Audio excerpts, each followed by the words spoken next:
Good morning from day 2 of the transfer window. Another episode of Transfer Daily for you. I'll be here every morning throughout the window, Monday to Friday, probably some weekends too. Day 1 definitely started with a bang. We knew this window was going to be absolutely incredible, but my goodness me, it started fast. We've got a number of things to talk about this morning, so let's rattle on. But before we do, please make sure you hit subscribe so that we can keep you up to date as we go throughout the window and give you the ins and outs of what is going on at certain clubs each day. So let's start. We probably should start with probably the biggest news with the Newcastle bid for Barilla. But we're just going to leave that. We will come to that. I promise we will talk about that. Let's talk quickly about Chelsea.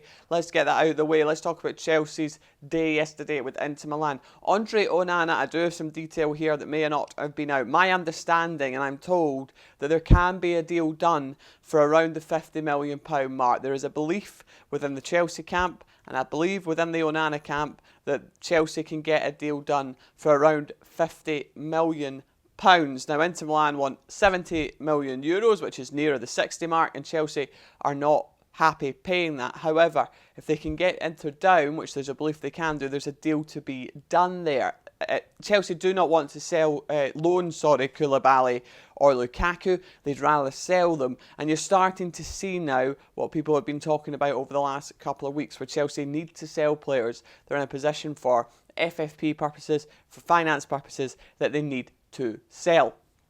Of course, Manchester United and Arsenal both came in with £40 million bids for their players yesterday for Kai Havertz and Mason Mount. But Chelsea pretty much laughed them out the room for that. They didn't even acknowledge the bid almost. You know, it was like no chance straight away without looking at it. They want 70 for both. Havertz has got far more wiggle room, and people have asked me why that is, and I'll tell you why. Havertz has got more wiggle room. Arsenal believe they can get done something for around 60, probably 50 add-ons. Chelsea more likely to accept that than they would for Mason Mount. Why? Because they'd like to keep Mason Mount. I don't think people recognise this. Chelsea have been keen to keep him. Now, the relationship there is difficult. It's unlikely that they're going to come to an agreement. Pochettino would like to work with Mount. The Chelsea board would like to keep Mason Mount, but the conversation's broken down over a new contract, obviously. And Manchester United have the firm belief now that Mount won't sign a new deal, and have the firm belief that he will be a Manchester United player next season. So Mason Mount, it's either Chelsea, if that is the case, it's either Chelsea accept a bid Man United put in, probably up to around the £55 million mark, or Mason Mount walks out for free next summer.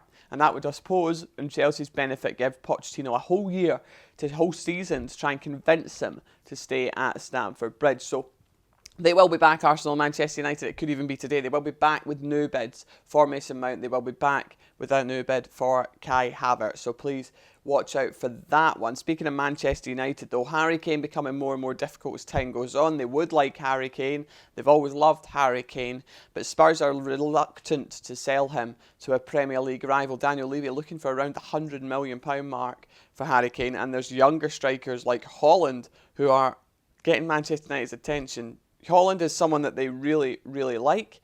We know this. They've scouted him. They've spoken to his people. And we do believe that they will go in with an offer. I said a couple of weeks back, so I would expect Manchester United to move in a couple of weeks. And that is now starting to take effect. A deal much cheaper, probably 50% of the price of Kane in reality, of around the £50 million mark, is doable for him. And that's something that Man United are looking at with increasing positivity, rather than paying £100 million for Harry Kane. Yep, England's all-time goal scorer, Tottenham's all-time goal scorer, but certainly a lot of money for a man who's at the age he is as well. Are Man United looking to pay out less for someone they can get for longer and longer commitment to? I still think Real Madrid's an option for Kane. However, Mbappe could cause him a very, very, very big problem there, because obviously if Real Madrid have got the opportunity to go and get Kylian Mbappe, they're going to move heaven and earth to try and do that. Liverpool have also continued their talks. They've got a lot going on. Liverpool, full midfield rebuild for them. Obviously, we've talked about Coney. They obviously have got an Alexis McAllister. But Turan at Nice, that is starting to move. Kefran Turan, that is starting to move a bit more now. We understand that there is some agreement on personal terms verbally. Turan would be keen for the move, but Liverpool are kind of cautious and confident, basically, over the deal. Why? Because Nice look like they're trying to drum up some sort of bidding war. That's the belief from the Liverpool side of things, that Nice might try to use Liverpool's bids as leverage for more clubs to entertain more offers. Now, as the selling club, you can understand them trying to get most for their asset. That is what clubs do, but Liverpool obviously want to get a deal done quickly. I would expect that Liverpool do get this over the line in the next week or so. However, the window's shown so far that it's full of surprises. None more so than Newcastle United. They mean business. Newcastle United mean business. In January, I was told clearly, Newcastle were not going to be going for your Madisons. They were not going to be going for your big names. Now, they ended up with Isaac, obviously, and Gordon, and that even was a larger outlay than they wanted in that month, because all their eggs are in the summer basket in terms of financial go for it, if you like. They are going to go for it this summer, and that is because they believe in what they're doing there. They really believe they can attract. Also, the Champions League qualification certainly propelled them into a different dimension that they actually didn't expect to be in at this point. They are well ahead of schedule. Barilla is a target for the club. He is. Nicola Barilla is astonishingly good football player.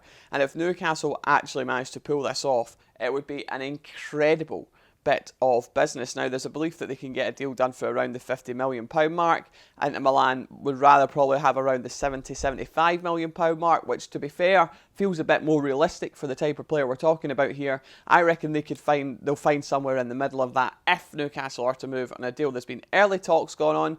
They have had conversations about it, and Newcastle would really like to make him one of their own. James Maddison is expected to follow that as well. And Newcastle have always been keen on James Maddison. The fact that he was brought up as not a target in January suggested he was a target in the summer. They've always wanted to get him to St James's Park. Eddie Howe is a huge fan of his. Yes, there's competition from the likes of Tottenham Hotspur, etc. But Newcastle are in a strong position for James Maddison. Make no bones about it. Chelsea could enter that race. Keep an eye out on that. I still think they have to make more players, move more players on before they do that.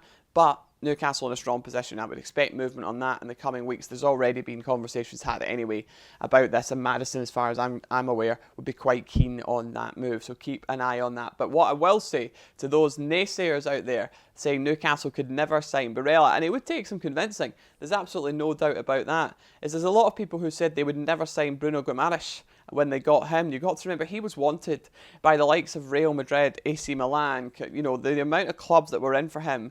And Newcastle were relegation fodder at the time, obviously just getting taken over, but they were relegation fodder at the time, potentially dropping into the Championship. So the fact that they managed to sign him was remarkable, and they could be on track to do something equally as remarkable, if not more perhaps in some aspects, in this window too. Let's talk about Oxlade-Chamberlain at Liverpool. He is set to leave. He's going to join Aston Villa. He's on the precipice of joining Aston Villa. A free agent, obviously. His contract's expired, and Villa looking to bring him in. Monchi will start for Villa as their new director of football. And funnily enough, a knock-on effect from that is Victor Orta will be given the job at Sevilla because Monchi's departure is imminent. So the former Leeds man will get the Sevilla job, and the Sevilla man looks like he's heading for the Aston Villa job too, where Alex Oxlade-Chamberlain is set to join and become his first signing there. Let's talk about Brentford. They've gone for Brennan Johnson at Nottingham Forest. Not a surprise, wanted by a vast number of clubs. He's only 22 years old, is the Welshman, and he had a great debut season. Then he 8 Premier League goals, but showed what he's all about. Real desire, real pace, great attitude on him as well, great technically as well at times. And they've gone for a record £30 million bid for him, Brentford, trying to spend the kind of money you've never associated with the club before. We understand that that is something that Nottingham Forest is likely to turn down at this point. They'll probably want a bit more, and as I said, there's a number of clubs in the race, but one to watch here for sure. Brentford very keen to add in the striker ranks. As we know, they've obviously had issues going on there with the likes of the Tony situation, etc. And Brennan Johnson is a player to look out for there. Also look out for Kyogo Furuhashi at Celtic potentially. Also, there's a number of players on their radar at this point in time. Gone for a bid for Johnson, and we expect that they'll come back in and continue conversations. But Nottingham Forest aren't too keen to sell him either. That has to be made clear.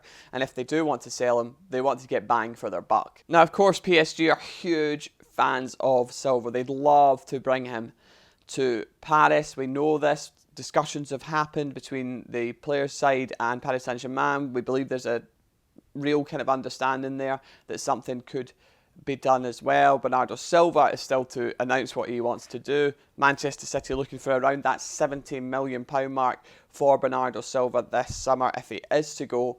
And we've seen City move players on before who you were surprised that they've left, and it's something that they've done and will do again. If they get the right amount of money, they'll likely move him on. Even though I think he's absolutely sensational, I think he's one of their best players.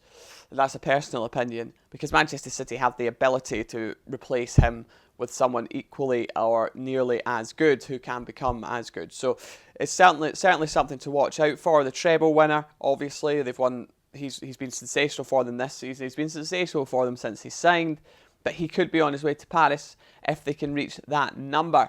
So we'll wait and see on that front as well. Now that was just day one. Today we're heading into day two. Chelsea will continue talks with Inter Milan. That will continue to happen. Watch out for Arsenal Man United coming back at Chelsea for Havertz and Mount as well. Brentford looking to be busy bees, trying to get Brennan Johnson in the club among others. So we'll keep an eye on them. Liverpool getting closer to Kefran Turan, and then we'll work on Coney as well. They've got a number of midfield targets that they're hoping to bring in. Look out for the defensive position as well to add Aston Villa perhaps with Pau Torres. Keep an eye on that as well. Big target for the club. Unai Emery loves him, so keep an eye on that. Busy day ahead. I hope you've had your coffee because you're going to need it. I mean, day two, what state am I going to be in come the end of the window? God only knows. Thanks so much for watching. See you in the next one. Make sure you hit like and subscribe. Cheerio.